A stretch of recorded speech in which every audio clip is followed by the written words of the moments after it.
देश के आजाद कराने में हमारे गुरु गोविंद सिंह का हाथ सबसे बड़ा था बाबू जी। लेकिन कहना है क्या कि देश की सेवा में जो ने अर्पण किया वह जिंदगानी तो वह जिंदगानी नहीं, मान और सम्मान जो लुटाया नहीं वो जवानी नहीं। सर पर बांधे कफन जो चले झूम कर उसके बराबर कोई सानी नहीं। धर्म पर जान देकर हुए हैं अमर, साक्षी इतिहास है कोई कहानी नहीं। अरे बाबू बिहार के अंदर गजल का भाव है मास्टर।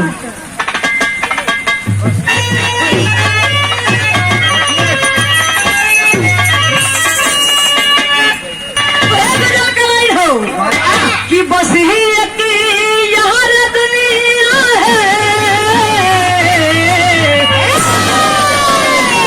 कि बस ही एक यार दुनिया है इसी संसार के लिए।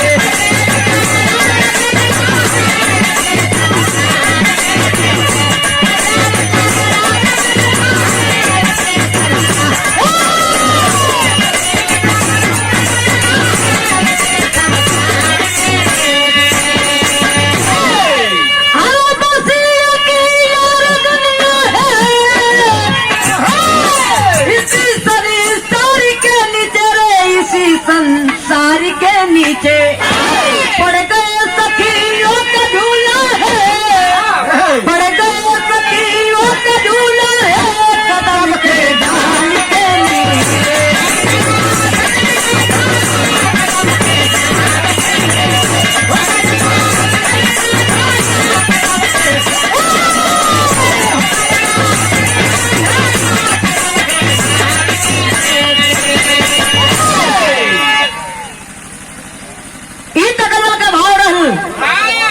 लेकिन बिरहा में कितनी सुंदर लाइन हमेशा आई।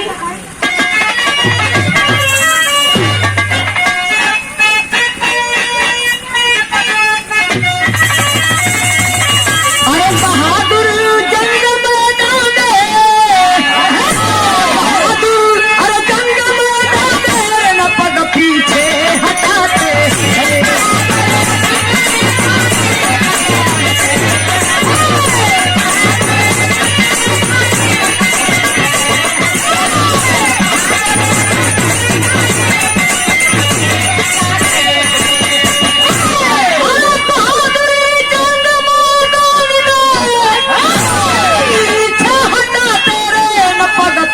हटाते हैं तनिके, अरे तनिके नाम पर हंस के हो गर्दनों कटाते हैं।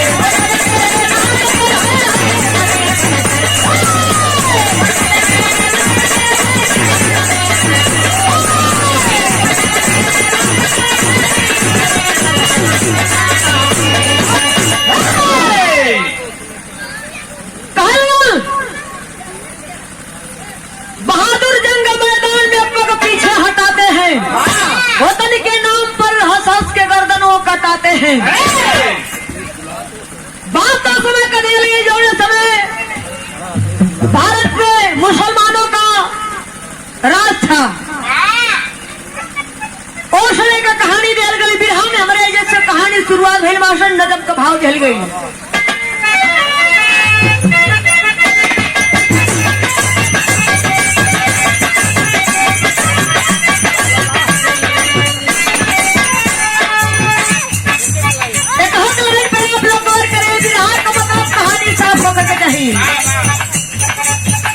लाइन भारत का सांता औरंगजेब रहा सानी,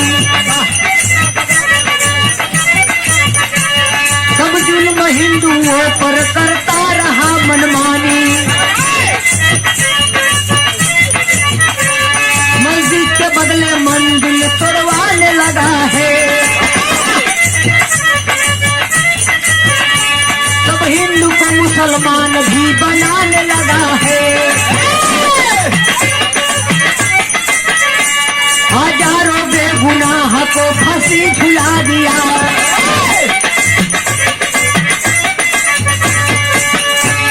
सिखों के 9 गुरु को जिंदा जला दिया। दसवें गुरु गोविंद सिंह झंडा उठाते हैं, दसवें गुरु गोविंद सिंह झंडा उठाते हैं, तूफान उठाओ जो सिखों का बाजी बनाते हैं।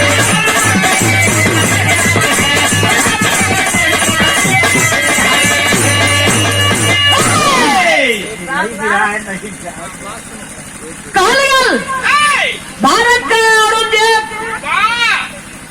जोड़े समय ओकर शासन रहल, सब हिंदुओं पर जुल्म इतना ढावे लगल कि हिंदू को भी मुसलमान भी बनावे लगल।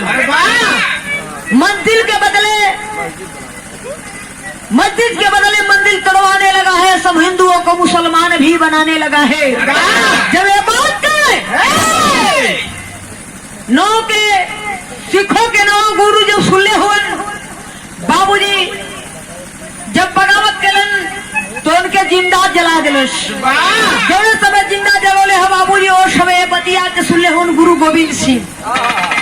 जब गुरु गोविंद सिंह सुनले बाबूजी तब ललकार करके अपने सिखों फौज को जब बागी बना करके फौज तैयार करके जब झंडा लेके चलल हुए तब हल्का भाषण बिरहा में तर्ज बदल गई।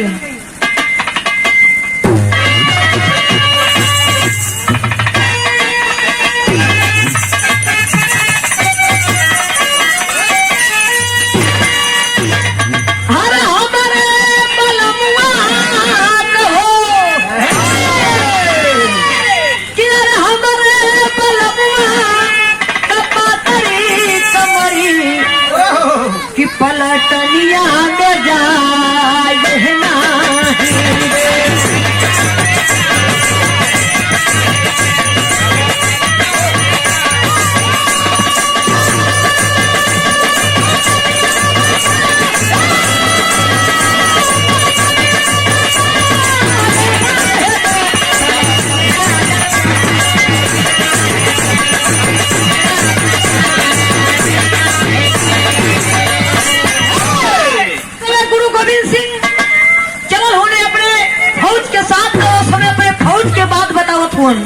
का बताओ तुम भैया।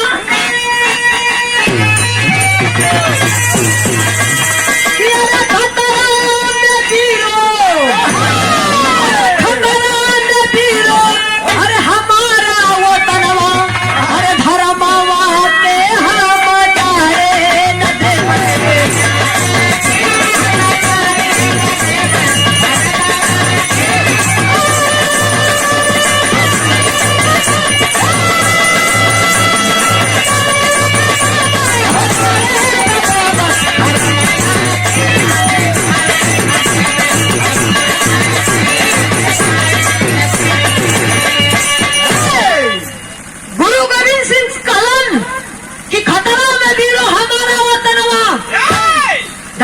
के हम जाए न दे।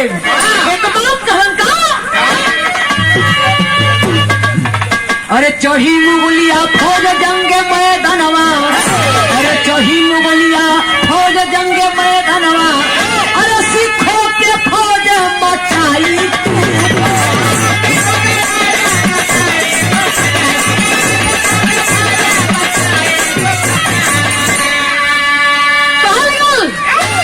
कि चढ़ी फौज मुगलिया जंगे मैदानवा, सिखों के फौज मचाई तूफानवा। अरे दोनों लंग से कतल है, अरे दोनों लंग से कतल है, अरे हजारों गर्दनवा वो तनवा के हम जाए न देवे। लड़त बाबूजी बतावल गल दोनों लंग से जब गर्दन कट कट के जब धरती पर गिरे लगल तो भैल का मास्टर इधर सिखों के फौज जब कमजोर होने लगल तो बिरहा में फिर गीत बदल गया मास्टर।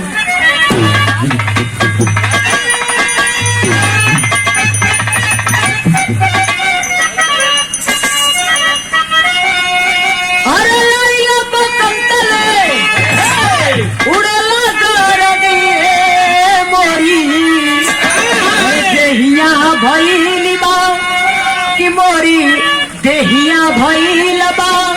अरे पिया मोरी देहिया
दुश्मन न जाने ही चताई गई हो लेके रानी दोनों ललना पराई गईलन बात और कहल गल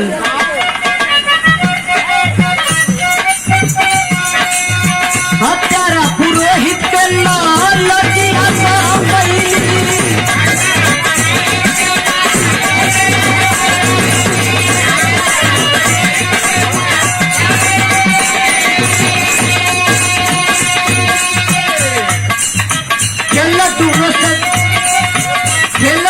बचवा संगे बात हो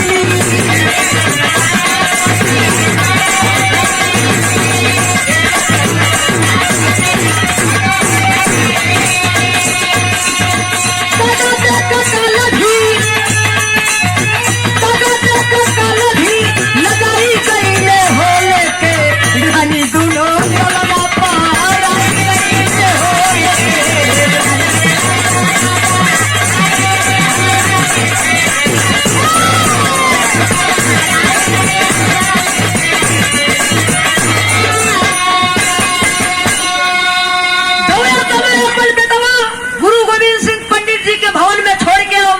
के छोड़ के जब गल हुन उस समय हर पंडित जी के लालच समा गई जाके वजीर खान नवाब से कहलन की सुना गुरु गोविंद सिंह का परिवार हमारे ही खानदान में हो हमारे ही आंगन में कुलहवन खेलत खात का बात हुआ इतनी बात जो समय वजीर खान सुन ले है बाबूजी सेना भेज करके उस समय वजीर खान का सिपाही दोनों बेटवन के के लेके चला हुआ और समय एक बात कहल गल मतारी अपने लालन से समझावत है अपने बेटवन के का समझावत है मास्टर वह मतारी समझावत हो कि माँ कही दर्द भर करी के पत्थर जिगर अब साना मोरे लालनी धर्मवा बचाना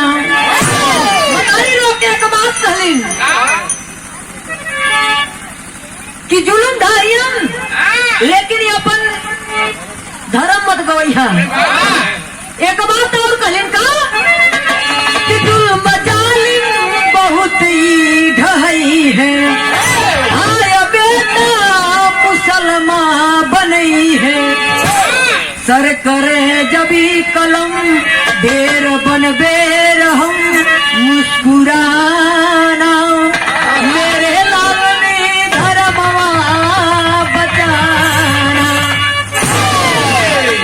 जौने समय तनी बात रानी कलिन के बेटा जात हुआ लेकिन अपन धर्म बचैया हिंदू से मुसलमान मत बनिया भले ही से गर्दन लोग काट रही है तो बिहार के अंदर तेरी का भाव दहल गई ना बोटी बोटी लसिया मतारी कहत हो कटाना बोटी बोटी लसिया अरे माता कही बेटा ना दामन दाग लगाना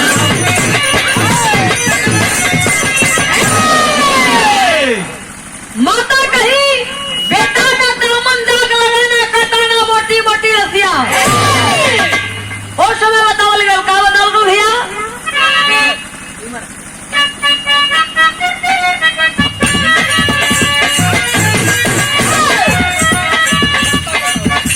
मतारी बताओ थो मतारी कहथिन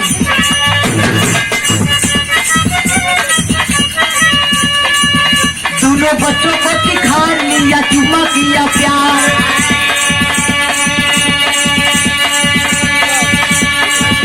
माता मर गई कटार ही अमार करी के फतेह सिंह जोरावार गुरु गोविंद के दुलार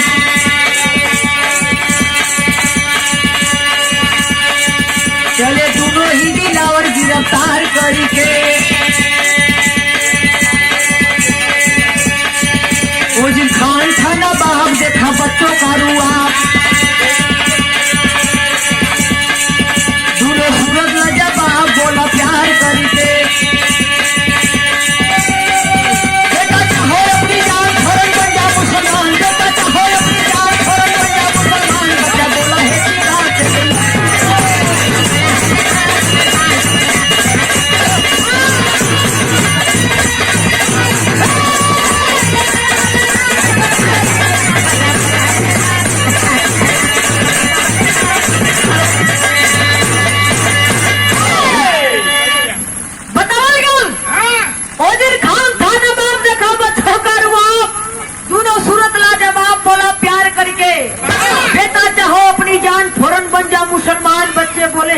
धिक्कार बेईमान से।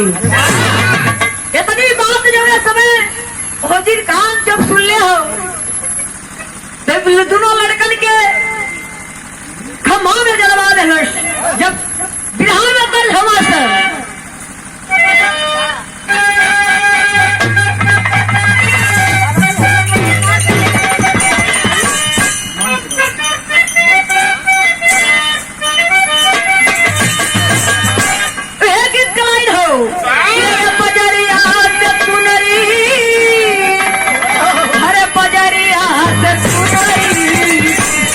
हले यही बालक हो बजरिया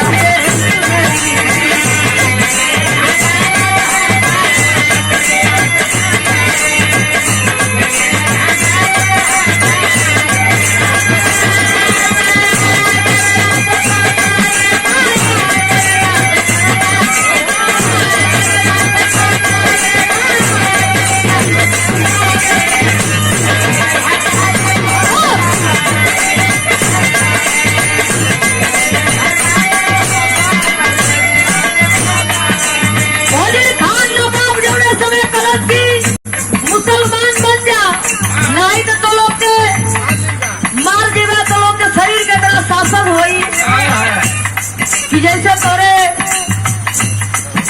दादा परवाजा का भयल वे हाल तो लोग को हुई।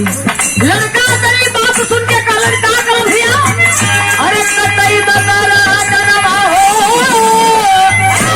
अरे कतई बगारा दाया सिखाना कटाई हमको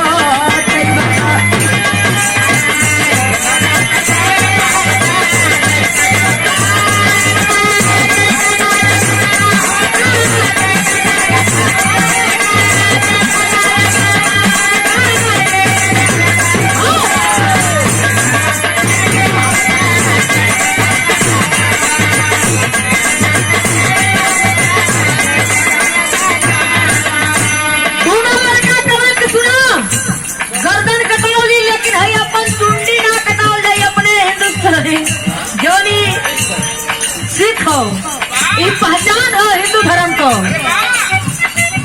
कलरफुल अरे कतई बगारा दनवा हो, अरे कतई बगारा दनवा खाना कटाए तो हमका कतई बगारा।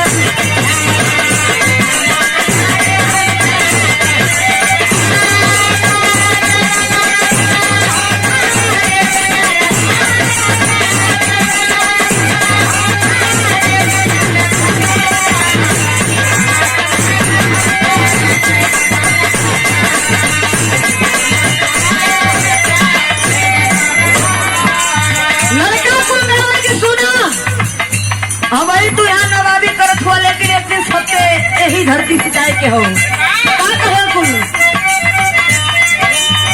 बारी बारी सब ही के हवा बारी जाना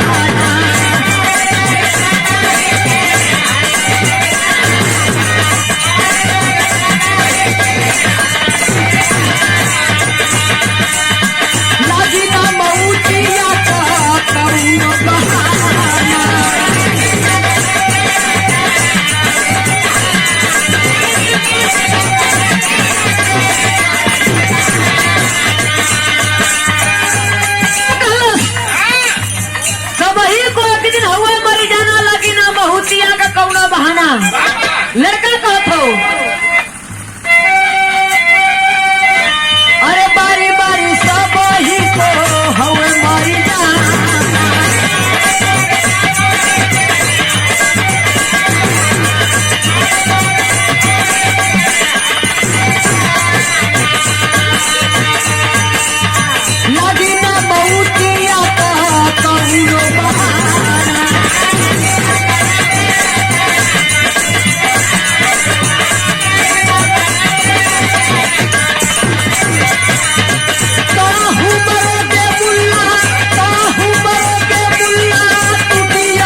सुन लिया नवाब साहब।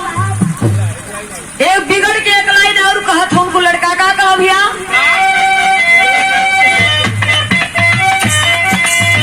बिगड़ा नवाब तब जल्लादों को बुलाया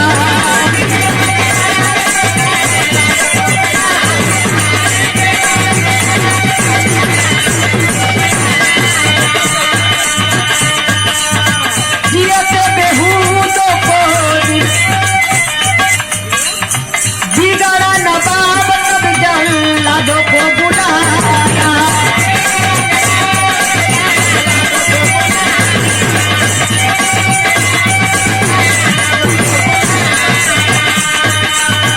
जिया तो बच्चों को दिलवाल में दिलवाया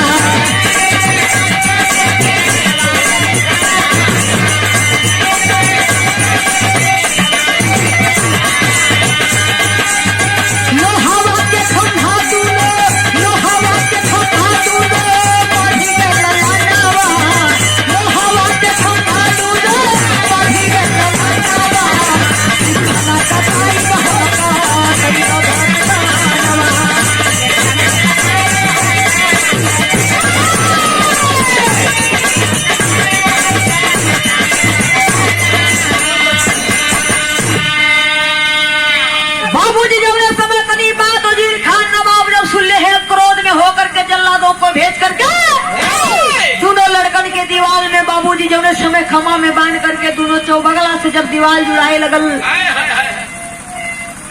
तो दोनों आपस में तक बात करत हो दोनों भाई। हम मुल्ला से कहा था उनको गीत बदल गए मास्टर बिरहावे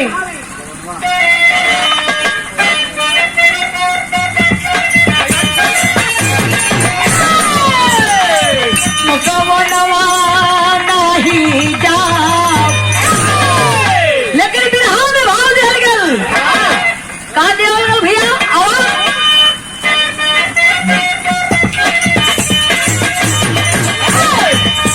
सगर जहाँ दोनों ललनवाना सगर जहाँ दोनों ललनवाना धर्म के बदले दे जनवा दर्द दोनों ललनवाना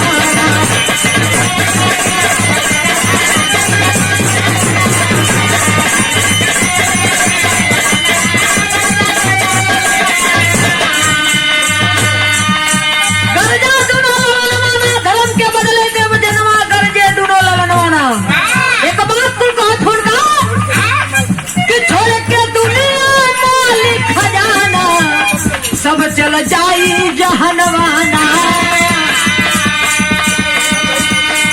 चाहे हिंदू हो मुसलमानवा चाहे हिंदू हो मुसलमानवा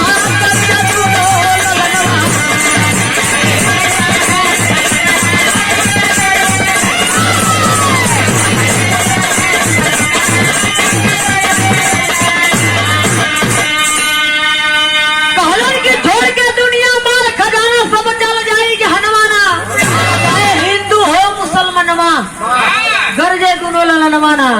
एक बात और कुल कहलन का अरे खुद को क्यों भूले बेहुदे खुद को क्यों तू भूले बेहुदे कोई तोहरो मरनवाना कोई तोहरो मरनवाना कालबली से टूटी गई खनवा कालबली से टूटी गई खनवा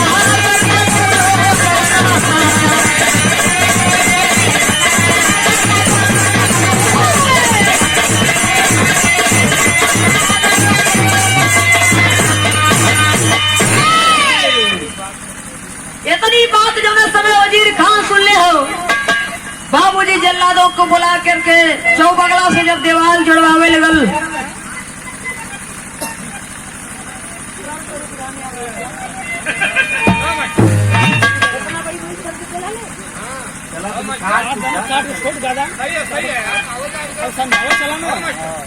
आओ मास्टर बिरहा में फिर गीत बदल गई।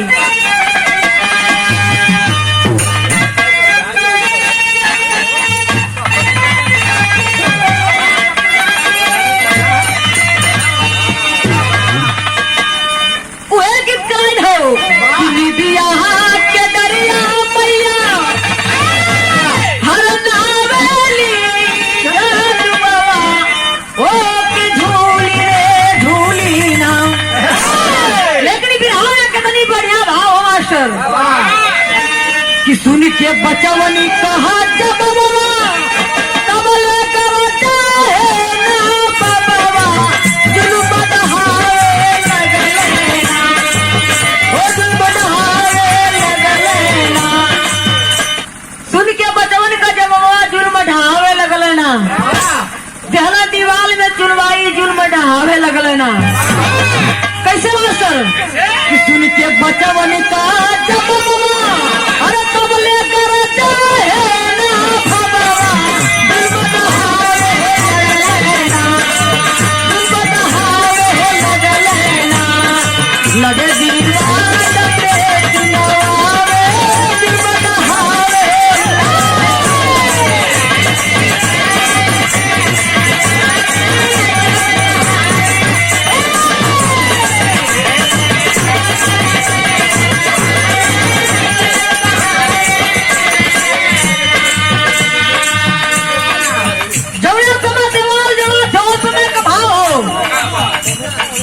अरे कमर के ऊपर दिवाली आई गर्दन छाती गई तो पाई जुल्म ढावे लगलेना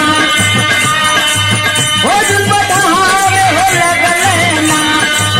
सबसे छोटा का बड़ा का भैया से बतियावे हो लगलेना।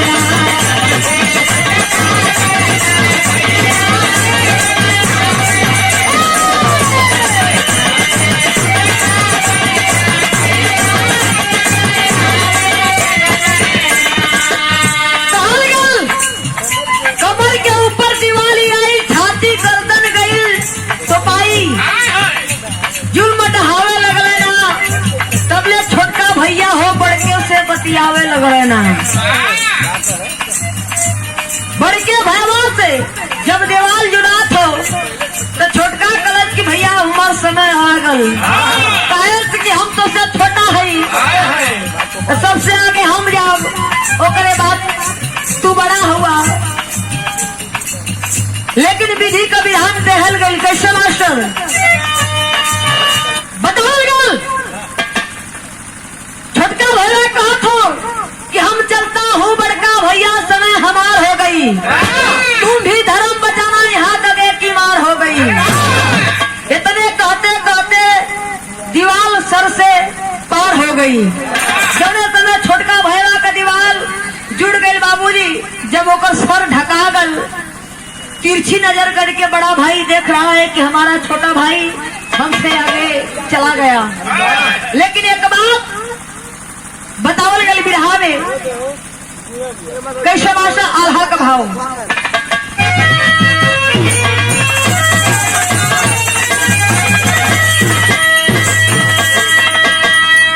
कि देखी के हलतिया हो और समझ आने समय दोनों लड़का दीवाल में चुरल गए। और समय जीव जंतु पशु पक्षी इंसान जानवर सब लोग के आंख में आंसू हो। कैसे देखी के हलतिया हो सूरतिया बचावन के भैया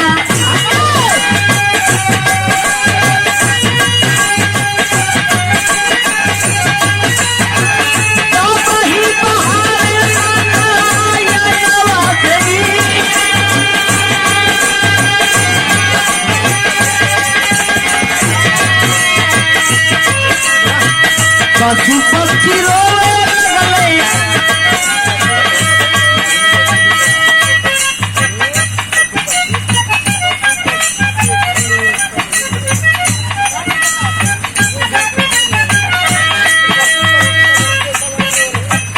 पशु पक्षी देखे वाला सब ही रोवे लगले भैया। काफी हो जन्नत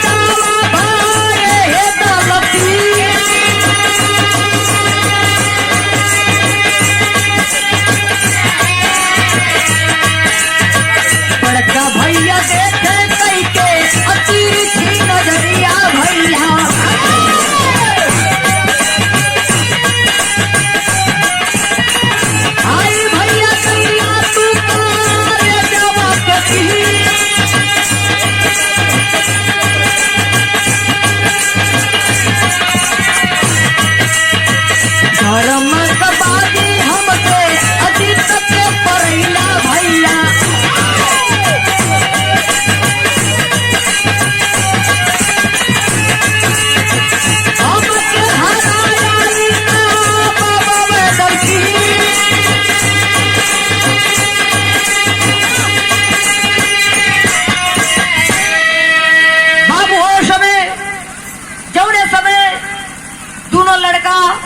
गोविंद सिंह का दीवार में चुन गई ना वो समय जीव जंतु पशु पक्षु इंसान सबके आंख से आंसू गिरत हो।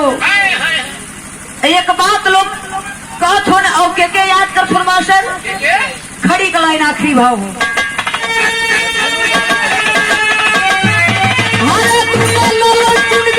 कभी कहावे रसिया अरे निठुर भइला कहूँ मोहना बजौला बतिया।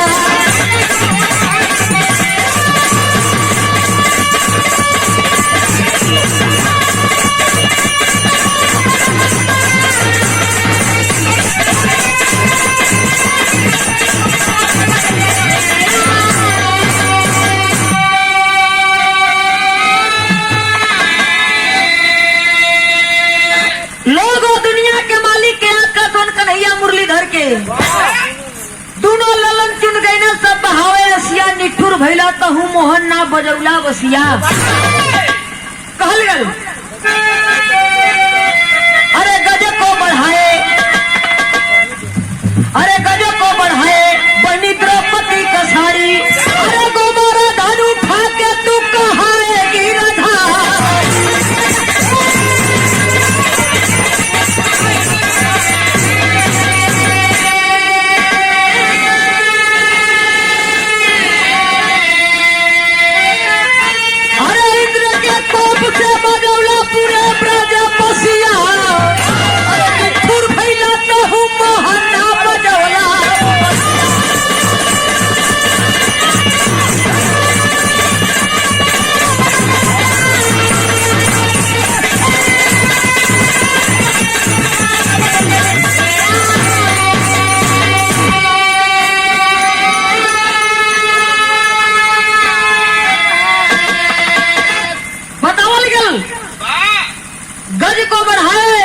द्रौपदी का साड़ी गोवर्धन को उठा के तू कहाए गिरधारी इंद्र के कोप से बचौला ब्रज बसिया निठुर भैला तहु मोहन ना बजौला बसिया। कहल गल आखिरी भाव